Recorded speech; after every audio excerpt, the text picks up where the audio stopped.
Friends are remembering a 2012 George Rogers Clark High School graduate and recent Transylvania University student after he was killed by an alleged drunk driver. President-elect Donald Trump announces who will lead his transition to Washington. I'm Weijia Jiang at the White House with details coming up. And we have an update on a closely watched murder trial in nearby Cincinnati.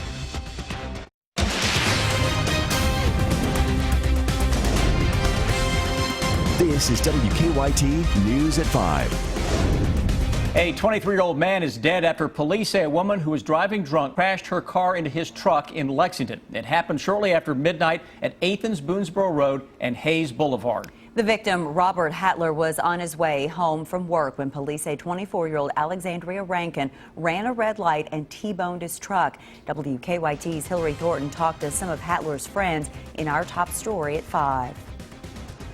23-year-old Robert Hattler was a member of the Kappa Alpha fraternity during his time here at Transylvania University. His friends say he was heading home from work when the deadly crash happened just after midnight. Very loyal employee and son. He broke his back for his family business, and something that I find very respectable. Raymond Borgia and Jared Metz went to middle school with Hattler, the three graduating from George Rogers Clark High School together back in 2012, then all moving on to Transy. They say their friend was heading home from working a double shift at his family's business when the crash happened.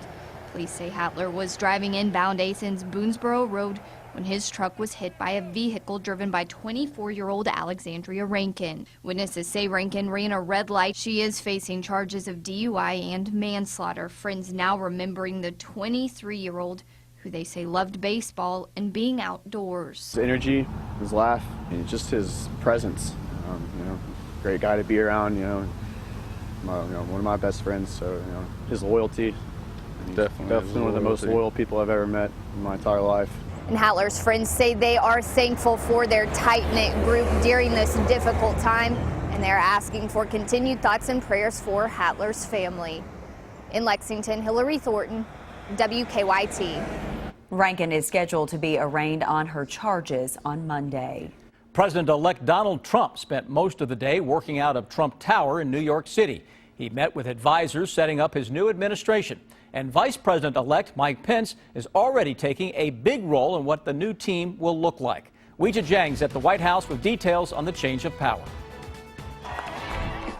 Vice President-elect Mike Pence is adding a new title to his growing list of duties, Chairman of the Presidential Transition Team. President-elect Trump announced Pence will lead the effort to pick who will join his new administration. New Jersey Governor Chris Christie had been leading the team and will remain as a vice chair, along with Dr. Ben Carson, Newt Gingrich, Senator Jeff Sessions, and Rudy Giuliani. I can see already how he is going to be a great president, and I'm glad I could play a small role in it. Campaign CEO Steve Bannon arrived at Trump's office Friday morning. He's the former head of the right-wing website Breitbart News, now in the running to become Trump's chief of staff. As for his agenda, Trump has been vague about his policies, but blunt about the big ideas behind them, many of which clash with President Obama's signature initiatives. Trump promised he would repeal Obamacare and cancel the landmark agreement on global warming, calling climate change a hoax. On Friday, Senate Majority Leader Mitch McConnell talked about the issues he and President-elect Trump discussed in their meeting Thursday. Much of it reflected the positions that he took and many of us took prior to the election.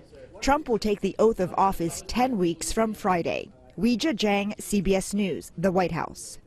The Trump transition team is reportedly considering a number of Washington insiders for cabinet positions, including Congressman Mike McCaul for Secretary of Homeland Security. Texas Representative Jeb Hinsarling, a friend of Mike Pence, is in line to possibly be the new Treasury Secretary. And former Congressman Mike Rogers could be the new CIA director. Senate Majority Leader Mitch McConnell of Kentucky talked to the media today, shedding some new light on a meeting that he had with President-elect Donald Trump yesterday afternoon. WKYT's Garrett Weimer is at the live desk for us with what we've learned. Garrett? Amber, Senator Mitch McConnell today called his meeting with President-elect Donald Trump a good discussion. He says they met for about an hour, talking about the transition and an agenda for the new president and Congress to pursue. At a news conference today in Louisville, Senate Majority Leader McConnell told reporters they talked about the Supreme Court vacancy, Obamacare, and other issues President-elect Trump campaigned on. He says in the coming days, the House and Senate will talk with Trump about laying out their priorities. And cut it any way you want to. This was an election between the status quo and change. If you sort of filter out the personalities and all the charges and countercharges, what you come up with in looking at this election was, are you satisfied with where we are, or do you want to go in a different direction? McConnell also said he is not concerned about anti-Trump protests seen across the country. He says the ability to complain is about as American as apple pie. At the live desk, Garrett Weimer, WKYT. Senator McConnell also says he recommended Trump to approve the Keystone Pipeline and that he expects Congress to work on a comprehensive tax reform bill sometime in the next year. We've enjoyed some late summer-like weather so far this fall, but some big changes are coming our way with those temperatures at least. Let's check in now with Chief Meteorologist Chris Bailey, an early check of your forecast. Yeah, guys, we're going to freeze it up over the next couple of mornings. So the growing season, we've had several frosts so far, so it's already in trouble. We're just going to put the final nail in the coffin over the next couple of days. Look outside, WKYT Weather Garden, still showing off a little fall color, though in the distance, notice all those trees. Leaves are gone now, and it's a mix of sun and clouds over top of us. Very windy weather with a cold front that is blowing in from the north, and that chilly air is coming at us from the north and the northeast, so the numbers are going to drop very, very quickly this evening. If you're just heading out, you want to grab the coats because by 11 o'clock it's upper 30s to low 40s. Very chilly winds are blowing behind a weak cold front that is on top of the area now. The colder air is kind of lagging behind that by just a little bit. 30 showing up already in parts of the Great Lakes, and by November standards, it's really nothing to sneeze at. Here comes a cold front with a hard freeze behind it for the next couple of mornings, and especially Sunday morning, mid-20s will likely take shape. Clear weekend skies, but changes show up into early next week, and by the end of the week, a bigger change will show up. Guys, new hour-by-hour forecast is in. It does have a little change to show you for early on Monday. We'll break that down for you when I come back in a few. Jury deliberations have stretched into a third day in the murder trial of a white former police officer who fatally shot an unarmed black man during a traffic stop near the University of Cincinnati. The jury told Hamilton County Judge Megan Shannon this afternoon that they could not reach a decision on murder or voluntary manslaughter charges against Ray Tensing, who killed 43-year-old Sam DuBose during a traffic stop in July of 2015. The judge told jurors they have enough evidence for a decision and to keep working. More than a month after a man's body was found on the side of a central Kentucky road, state police have filed charges in connection with that case. Our county-by-county coverage at 5 begins in Madison County. State police have charged Reginald Branch with murder. He's accused of killing Arnold Ford. Ford's body was found about a month ago on the side of a Lexington road near the Clays Ferry Bridge in Madison County. Both Branch and Ford are from Lexington. No word yet on a possible motive. A Knox County woman was arrested after police say she crashed after driving under the influence with a 5-year-old in the car. Police say that 29-year-old Chastity Roop crashed her Hummer into a rock wall near Barberville Monday night. A 5-year-old in the vehicle, who was not in a car seat or wearing a seatbelt, was flown to UK hospital with injuries that were not life-threatening. Roop was arrested for DUI and driving on a suspended license. She was also wanted on a warrant out of Whitley County. A former University of Cumberland's football player is suing the college in Whitley County for $8 million. According to our news partners at the Lexington Herald-Leader, Zane Parker is suing because he says the school did not protect him when he was attacked on campus by 2 people last December. The attack left Parker with serious injuries that he's still trying to recover from. The federal lawsuit claims Parker was charged for tuition last spring, even though he was not able to go to class. It is a really big weekend for the Big Blue Nation as the football Cats take on Tennessee tomorrow. But first, it is the basketball Cats opening up their regular season tonight at Rupp Arena. And that is where we find WKYT's own Rob Bromley with a live preview of tonight's game. Good evening to you, Rob. Well, good evening here on the floor of Rupp Arena. I tell you, it's a long road, and hopefully it will end for the Big Blue Nation with a national championship next April. But John Calipari beginning his 8th season here tonight as the Wildcats tip off the season against Stephen F. Austin. Now, this will mark the 2nd season for Isaiah Briscoe. He pulled out of the draft to come back to UK. Calipari said yesterday that Briscoe is now owning his game, and Cal talked about how his relationship with Briscoe is different than it was last year. On a phone call today saying he never guarded until he went to Kentucky. He didn't guard anybody. I watched him. We played against him. So you look at him now, he's transformed who he is. And, yeah, when you're first getting started, you're not hearing what you want to hear. I don't like him. I'm not going to tell you all what you want to hear, but proud of him. And I'll tell you what, if I'm in a foxhole, that's who I want beside me. Well, all right, that is quite a compliment from John Calipari to Isaiah Briscoe. Kentucky against Stephen F. Austin here in Rupp tonight. The UK women also opening the season tonight, and we are going to hear from Matthew Mitchell as he talks about his season opener coming up in the next half hour in sports. From now, that's it from here on the floor of Rupp. Back to you.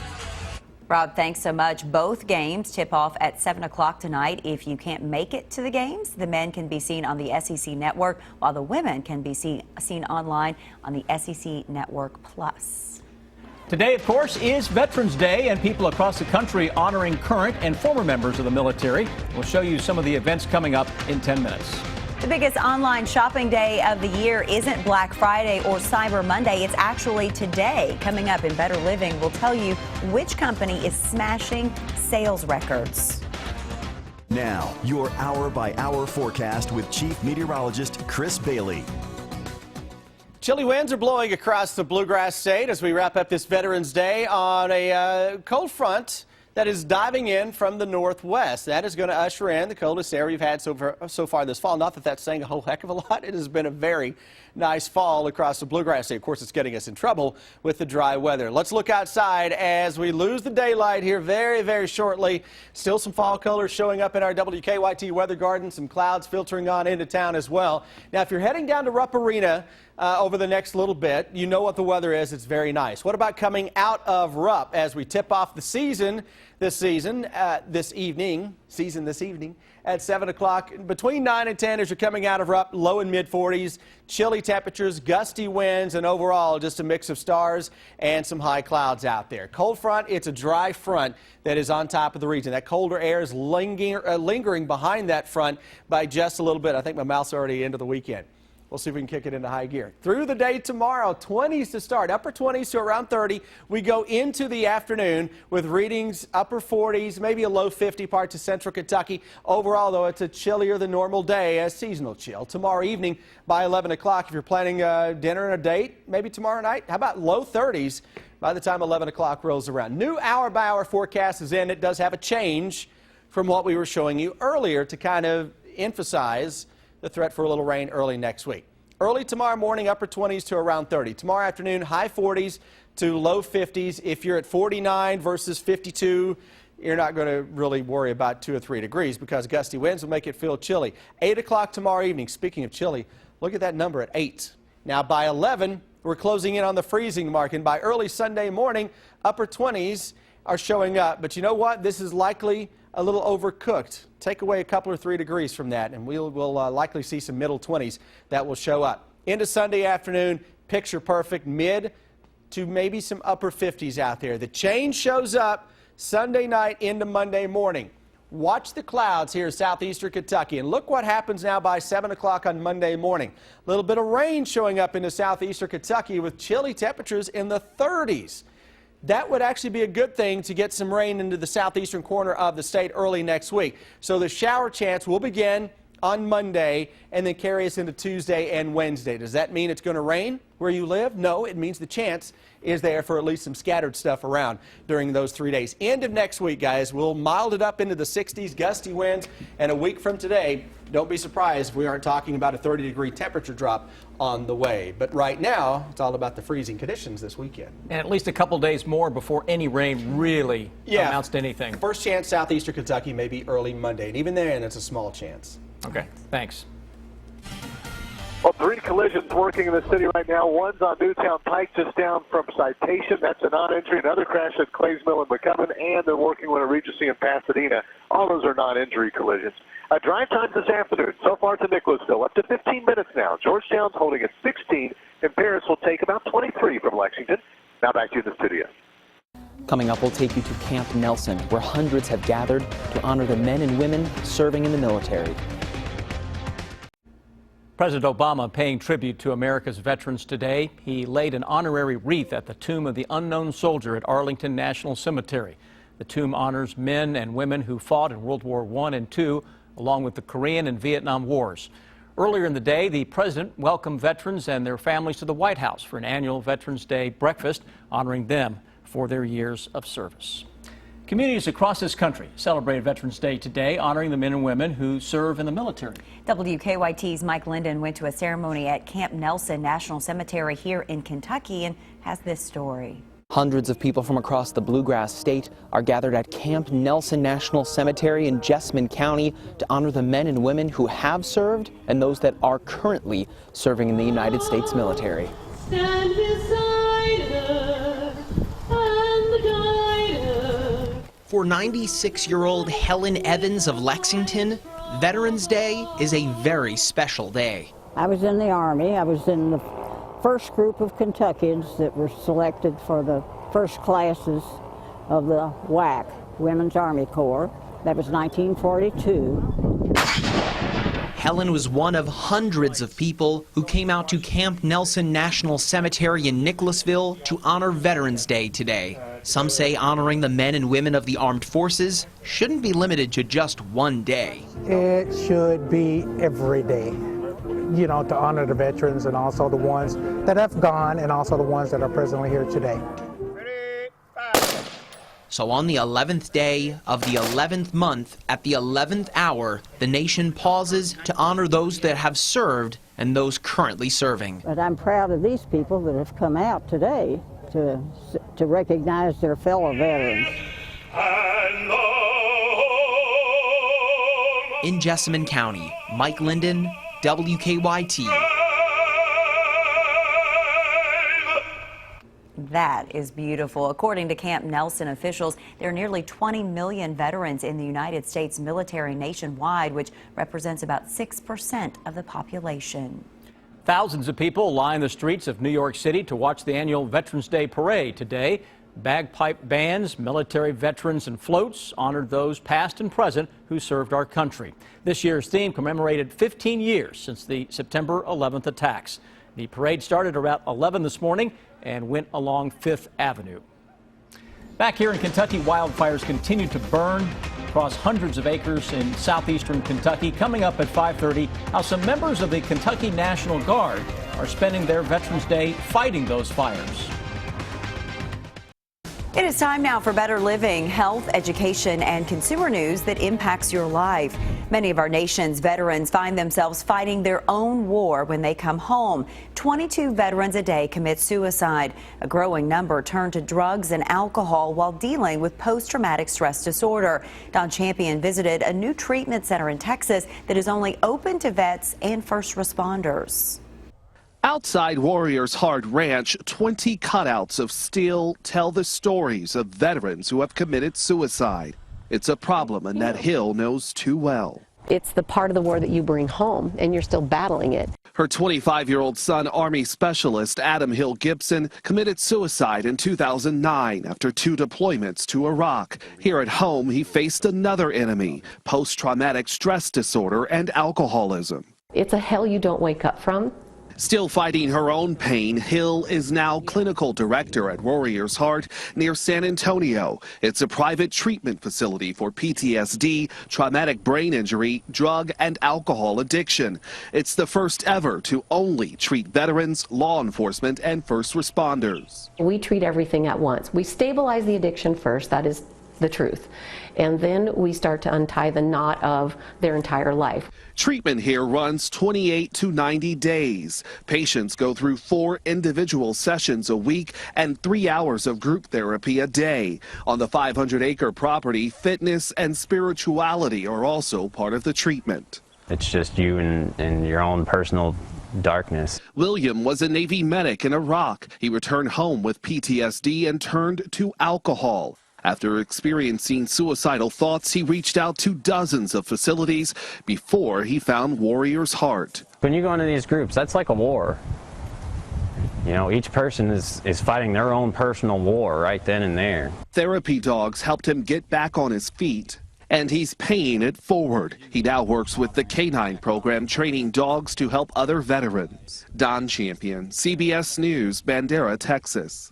Since the facility opened in April, about 40 people have gone through Warrior's Heart. It cost about $22,000 for 28 days, but insurance does cover the treatment in most cases. The world's biggest shopping event is underway. Today is Singles' Day in China. It is the biggest online shopping holiday in the world, with more sales than Cyber Monday and Black Friday. And Alibaba, an online retail giant, says it's smashing sales records. The company says it posted sales of more than $17 billion in 24 hours. A record-breaking 175,000 orders were made per second in the first hour. Singles' Day is held every year on November 11th. Now, here's what's coming up for you at 5:30.